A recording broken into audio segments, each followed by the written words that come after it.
সুপ্রিয় শিক্ষার্থীবৃন্দ, essential study এর পক্ষ থেকে তোমাদেরকে জানাই স্বাগতম। আজকে আমাদের ভিডিওর টপিক হচ্ছে সপ্তম শ্রেণীর ইংলিশ চ্যাপ্টার 16.6।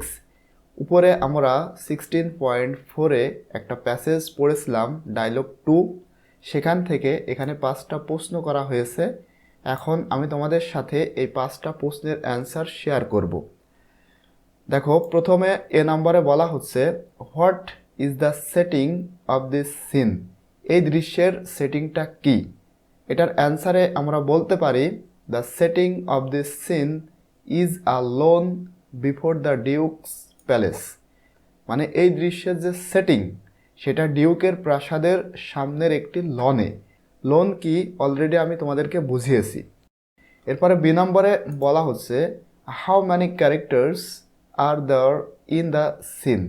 এই দৃশ্যে কতগুলো চরিত্র রয়েছে? হু আর দে, এবং তারা কারা? সুতরাং এটার অ্যান্সার হবে, দেয়ার আর 6 ক্যারেক্টার্স ইন দিস সিন। এই দৃশ্যে 6 জন ক্যারেক্টার্স বা চরিত্র রয়েছে। দে আর, তারা হলো Celia, Rosalind, Monsieur Le Beau, Charles, Duke Frederick and Orlando. এই 6 জন ক্যারেক্টার এই দৃশ্যে রয়েছে। সি নম্বরে বলা হচ্ছে, হোয়াই ইজ রোজালাইন্ড স্যাড? কেন রোজালিন্ড দুঃখিত? এটার অ্যান্সার হবে, Rosalind is sad because her father has been banished. Rosalind দুঃখিত কারণ তার বাবাকে নির্বাসিত করা হয়েছে।